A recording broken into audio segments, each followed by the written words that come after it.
Welcome back to another episode of the Miami Heat Roundtable. I'm your host, Amir.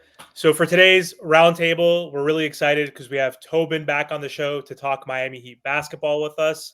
So thank you again, Tobin, for hopping on. We really appreciate your time. Absolutely, boys. Thanks for having me again. Yeah, no problem. So the last time you were on the show, Tobin, was back in June. We talked about the Jimmy Butler extension, and we tried to predict how that would play out before I think it was the July 7th deadline. Or not the deadline, but that was the first day you can get that extension signed.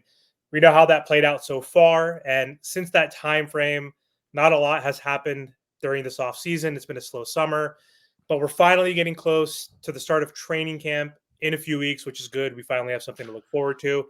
So my first question for you, Tobin, is with training camp and media day around the corner, what do you expect the team chemistry to be like going into camp with the uncertainty of the Jimmy contract? Is he going to leave next year and actually become a free agent? So we have been hearing that type of noise, as well as the noise of running it back for the sixth time and the front office believing, that we have enough if we're healthy. So just how do you think training camp's going to go? Okay. I'll start with, I don't know how it's going to play out with Jimmy. Because I think it's going to dictate a lot on how the year goes, because I think that, in-season chemistry can be dictated a lot by how the year goes and how, his availability is and where things stand with that.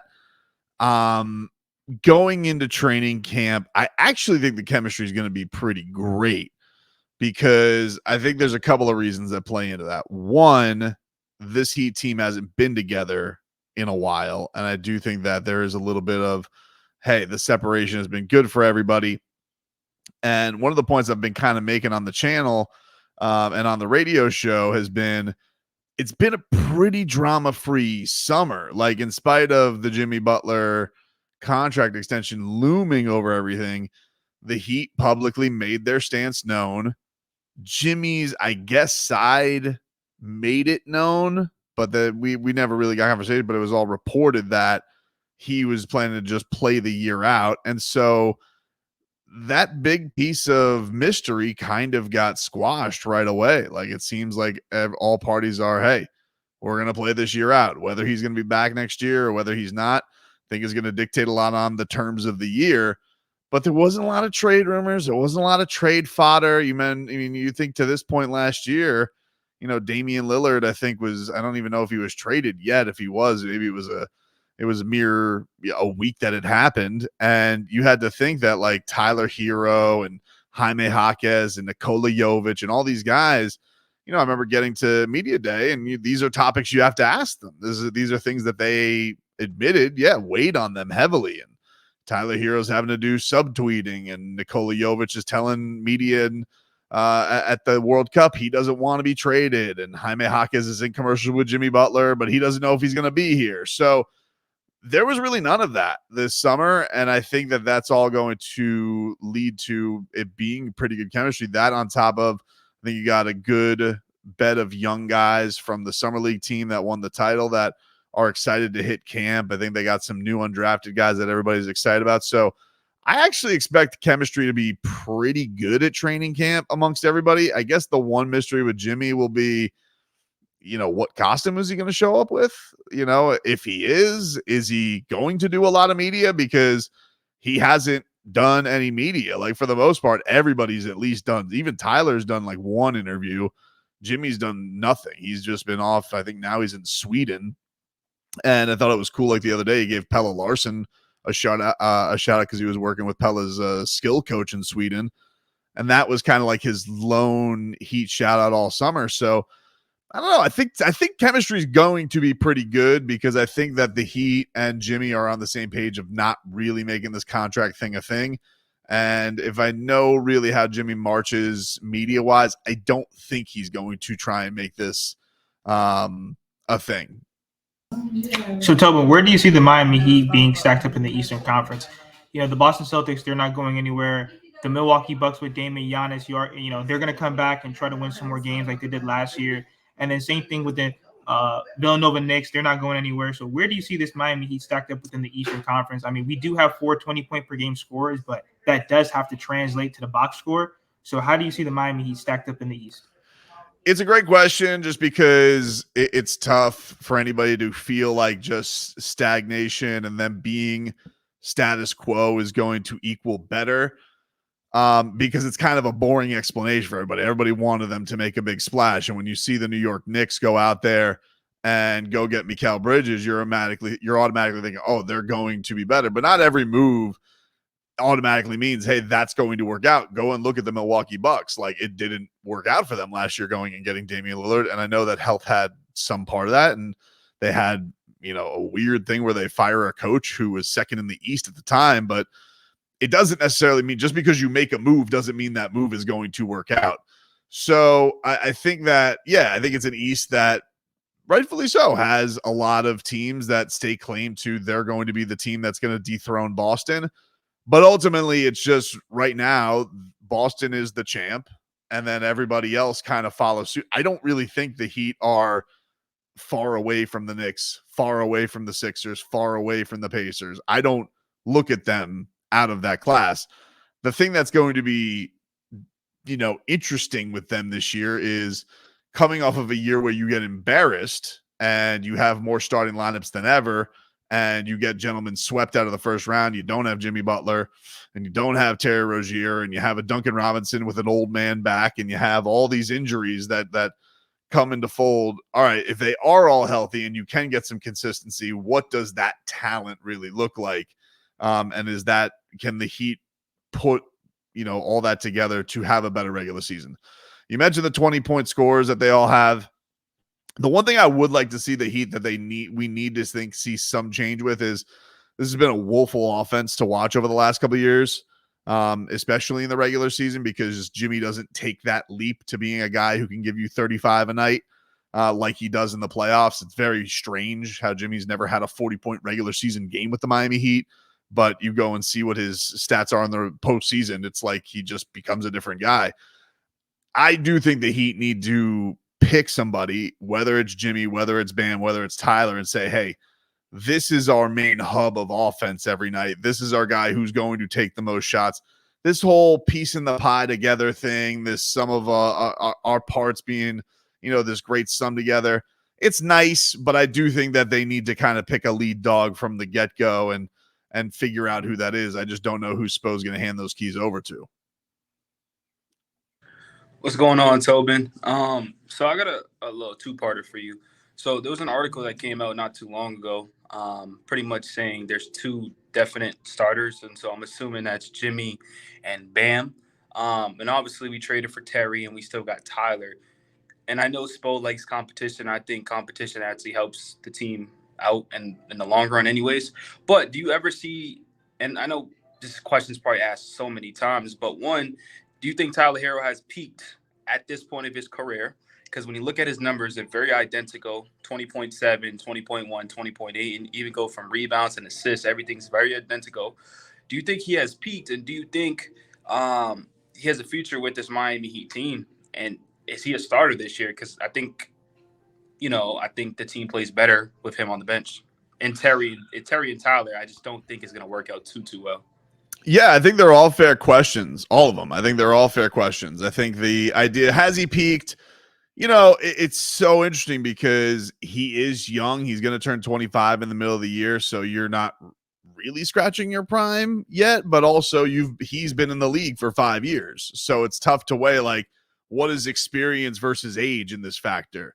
It's like, as a UFC fan, it's funny. I'm like, you think about a guy like Max Holloway, who had been in the UFC since he's 19, like, is he an old man at 31? Like, is he a different type of player, or is he still young? Because, like, what's the magic number there? So has Tyler Herro peaked? I think the big question with him, honestly, more so than like, is he going to level up, is can the man physically handle a basketball season? It's a bigger question to me than his skill set, because I think he is a very good scorer. I think he's a deadly shooter.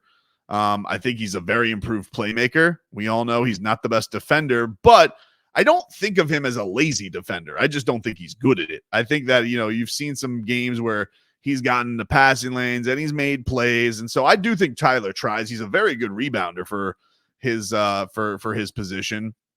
So I think Tyler's good, but the big thing with him is he has two issues. One, he doesn't look like he can physically hold up for a season.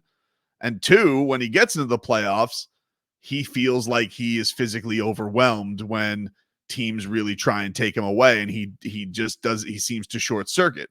And you can look at it twofold, like the fact that he craves that much attention from defenders is kind of a nod to his skills, and everybody knows how ignitable that he is. But also, okay, well, what's the next switch when they do try and take stuff away?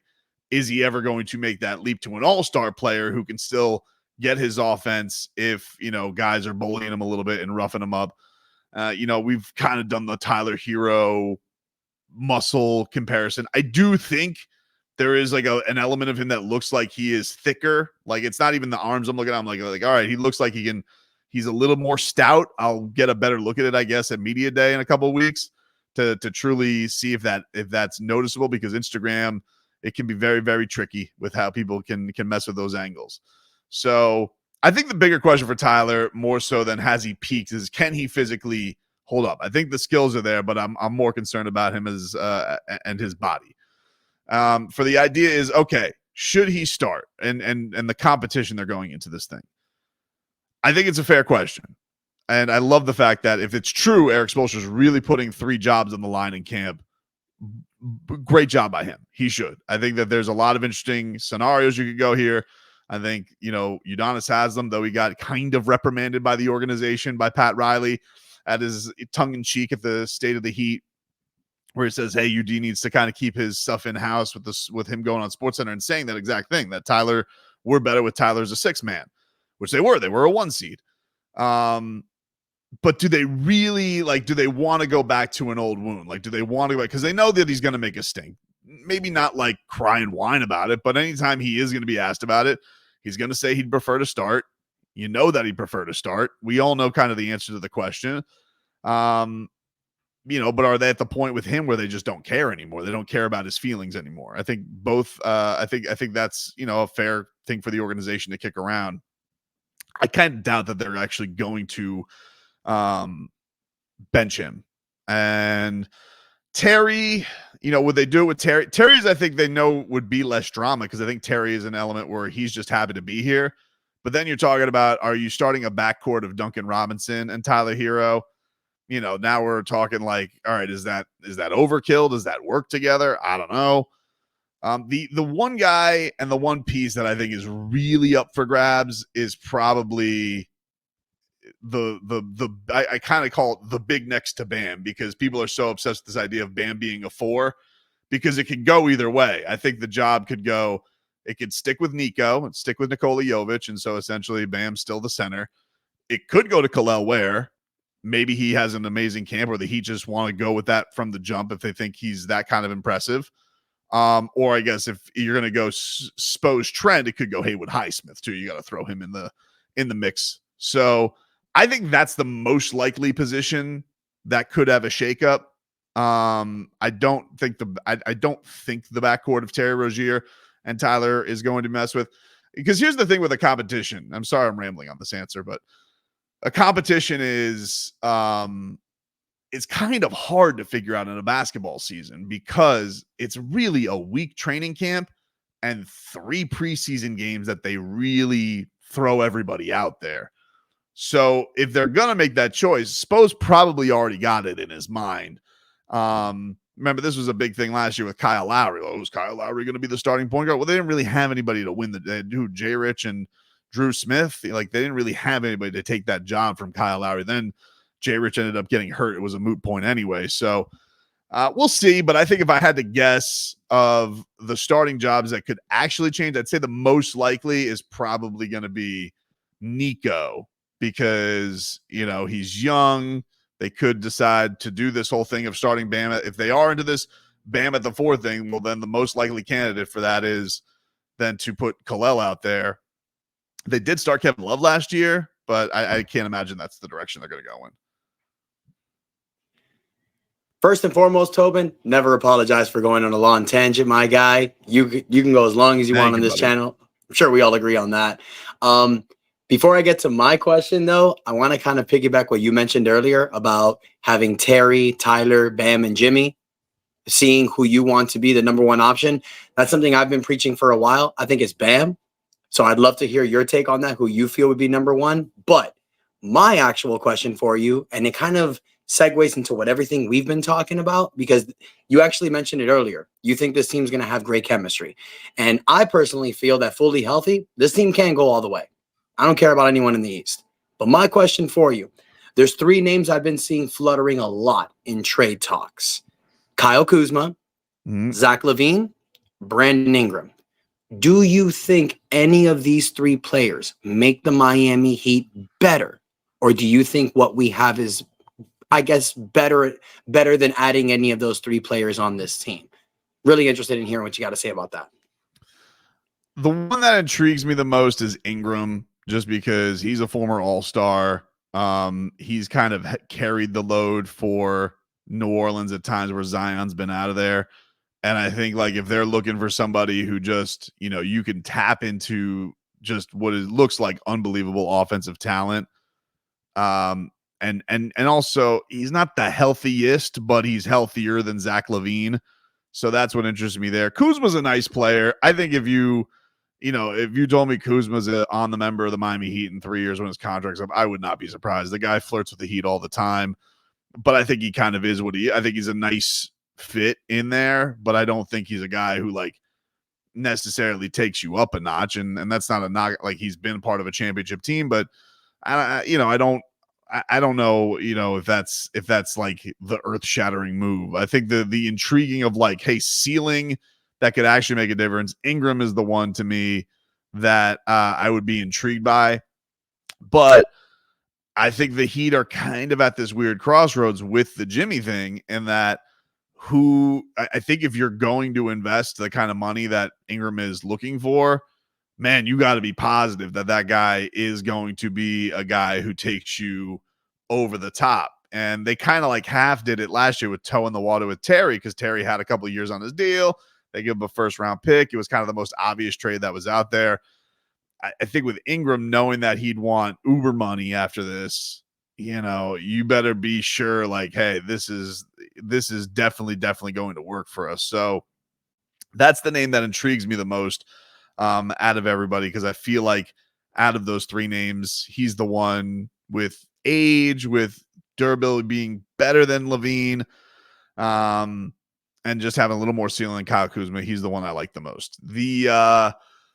The idea of somebody being the number 1 option, yeah, I've been talking about this a lot, and I want to see it be Bam. I'm a big Bam guy. I like, he's a good relationship with our show, but I've also just been like a fan of his since he's come on the Heat. When we were giving him the nickname Kemp Jordan back in the day, and he was 19, and he was just basically a lob threat and shutting down Steph Curry in the corner. He's grown so much. But here's the thing with Bam that's such an interesting conundrum is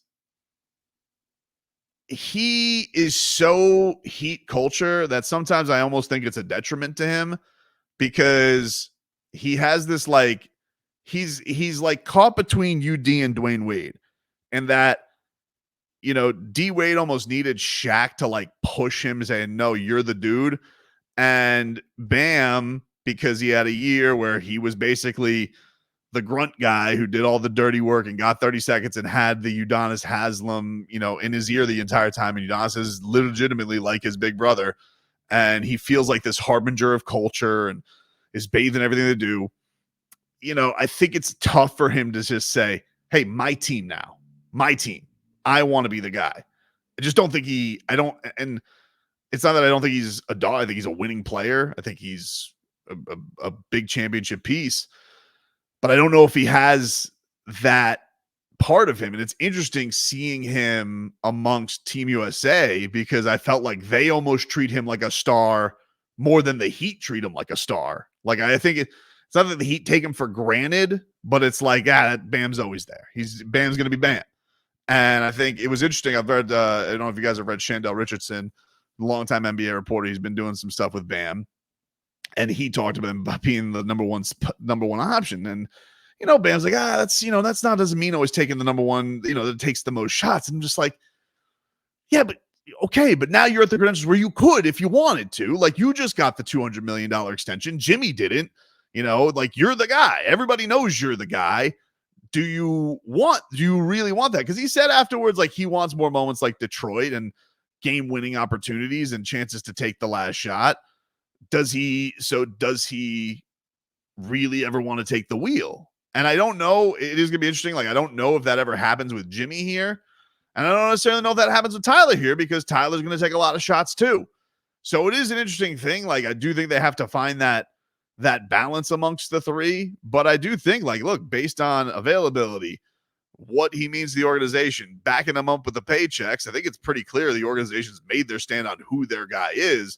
But as far as a cohesive, environment in the team, will he ever really take the wheel with the team constructed as is? I don't know. I'm not saying no, but I got to see it to kind of believe it, to see him say, Tyler, get the hell out of the way. Jimmy, get the hell out of the way. This is my night. I'm leading the way the entire way. So, but I think, everybody knows his talent. Everybody talks about all the stars. They all want to play with him.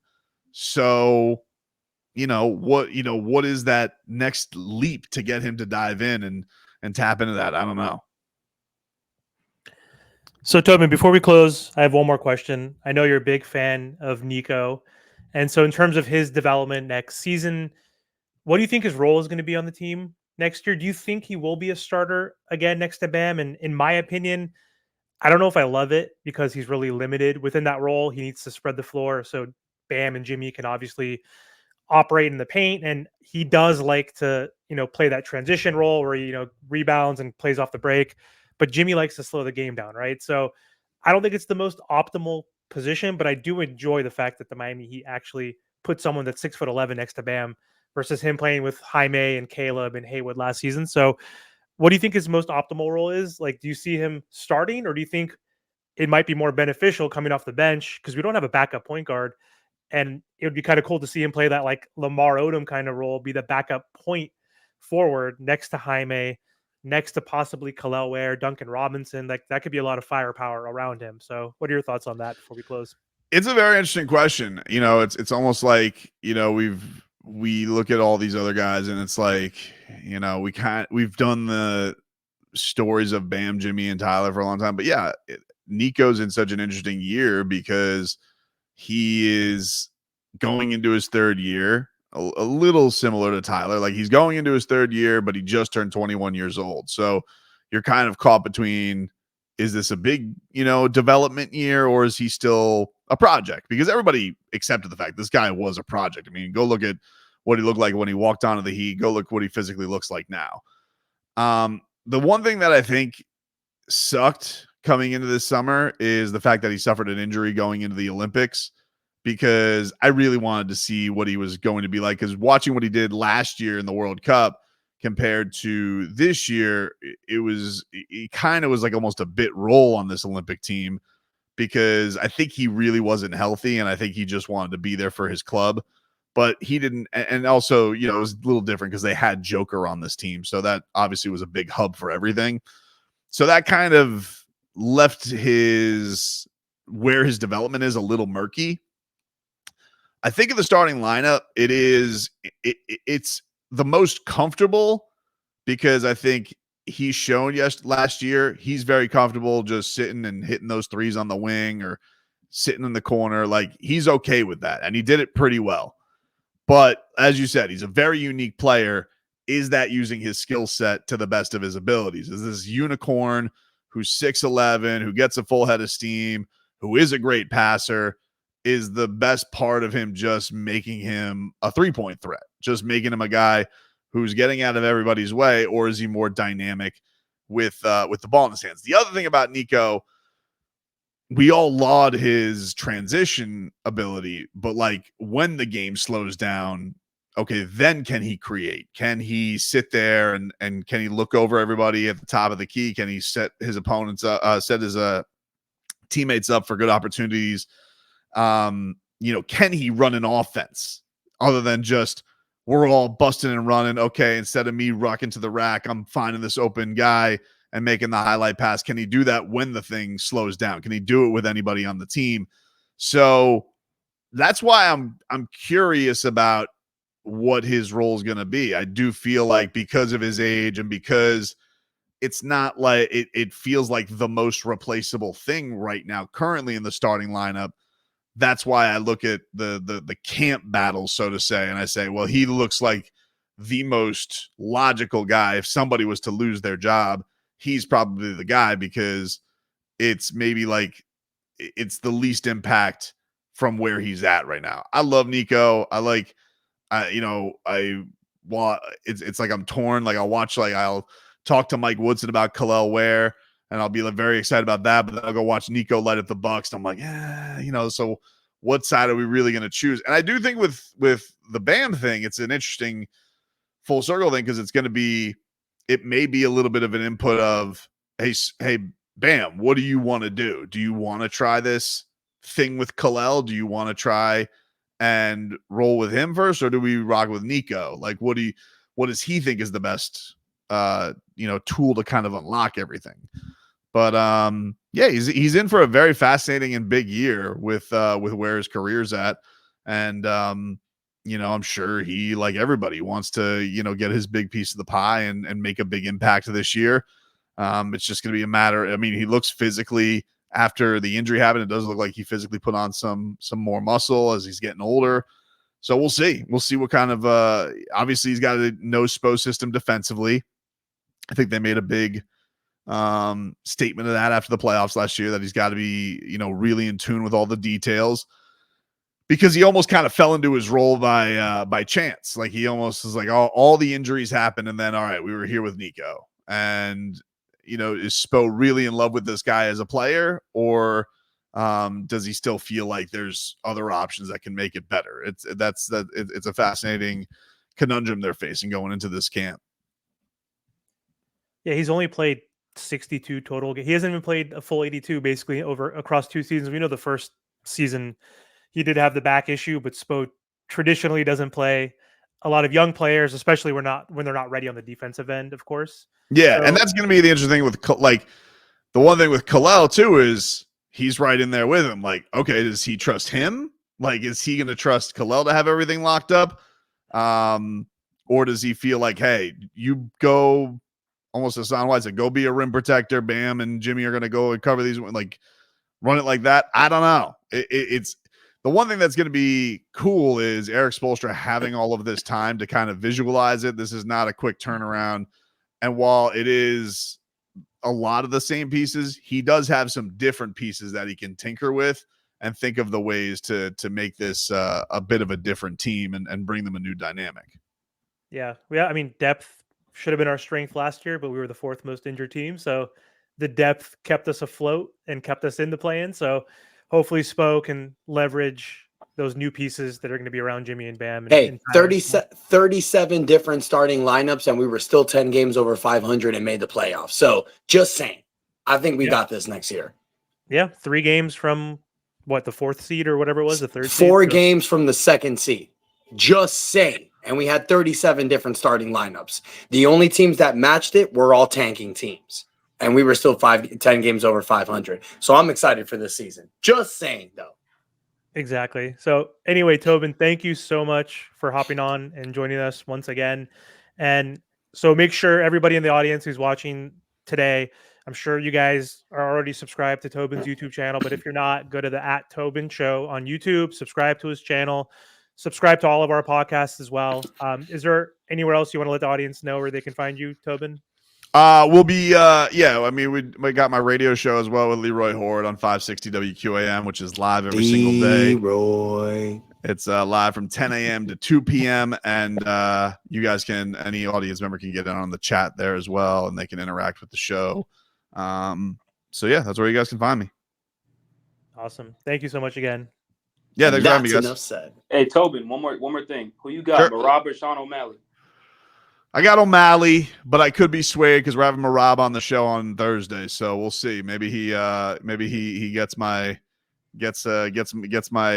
support after coming on the show, because the show has been pretty good mojo for the fighters who come on, but I am worried a little bit about that size difference and the speed of O'Malley striking.